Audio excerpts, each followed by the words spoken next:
Introduction. Toleration. Islam is against aggression. Sanction is given for war only in self-defense. Fight in the way of God against those who attack you, but begin not hostilities. Verily God loveth not the aggressors. And if they incline towards peace, incline thou also to it, and trust in God. There is no ground for the oft-repeated allegation that Islam is intolerant and was propagated by the sword. The Quran states clearly that there is no compulsion in religion.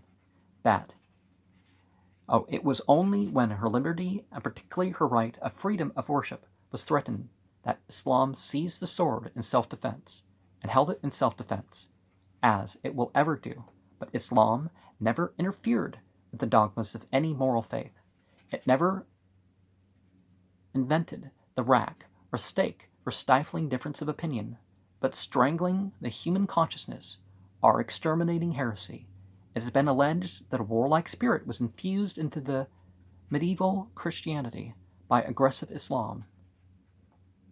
Well, have they read the Bible? That Christian terrorism program I did is not an all-inclusive statement about what the Bible says in that regard. The massacres of Justinian and the fearful wars of Christian Clovis in the name of religion occurred long before the time of Muhammad. The conduct of the Christian Crusaders when they captured Jerusalem provides a striking contrast to the behavior of the Muslimin when they occupied the city 600 years earlier. When the Caliph Umar took Jerusalem in 637 of the Common Era, he rode in the city by the side of the Patriarch Sophronius, conversing with him on its antiquities. At the hour of prayer, he declined to perform his devotions in the Church of the Resurrection, in which he chanced to be, but prayed on the steps of the Church of Constantine.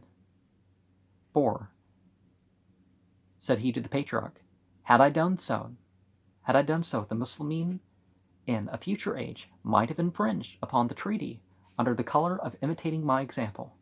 But in the capture by the Crusaders, the brains of the young children were dashed out against the walls, infants were pitched over the battlements, men were roasted at the fires, some were ripped up to see if they had swallowed gold, the Jews were driven into their synagogue, and there burnt.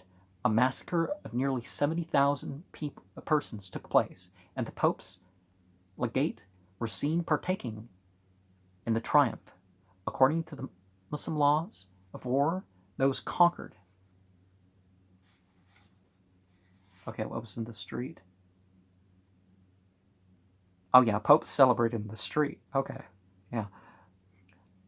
Those, according to the Islamic laws of war, those of the conquered peoples who embraced Islam became the equals of the conquerors in all respects, and those who chose to keep their own religion had to pay a tribute, called jizya, but after that enjoyed full liberty of consciousness and were secured and protected in their occupations.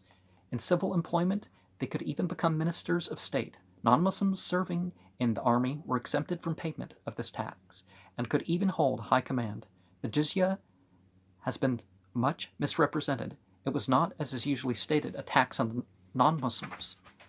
As a penalty for refusal to accept the faith of Islam, it was paid in return for the protection given to them by the Muslim army, to which they were not compulsorily conscripted like the Muslimin. And let me point out the very simple fact that it's much lower than modern state ideas of taxing. Non-Muslims were exempt from the payment of zakat, the poor rate of 2.5% on one's total assets for each year, which was compulsory for Muslimin, and the jizya tax, which they did not have to pay, was very light. The rich paid 48 dirhams a year. A dirham is about $5. Well, $5 in 1930 money, so I don't know, like a $500. I don't know. The middle class paid 24. Wow. From the field laborers and artisans, only 12 dirhams were taken. A tax could be paid in kind, cattle, merchandise, household effects. Even needles were accepted in lieu of specie, but not pigs, wine, or dead animals. The tax was levied only on able-bodied men and not on women and children. The aged and the indigent, the blind and the maimed were specifically exempt. as were the priests and monks unless they were well-to-do. And Abu Yusuf, page 69 to 71, quote, oh, okay, we don't need to point out the quote.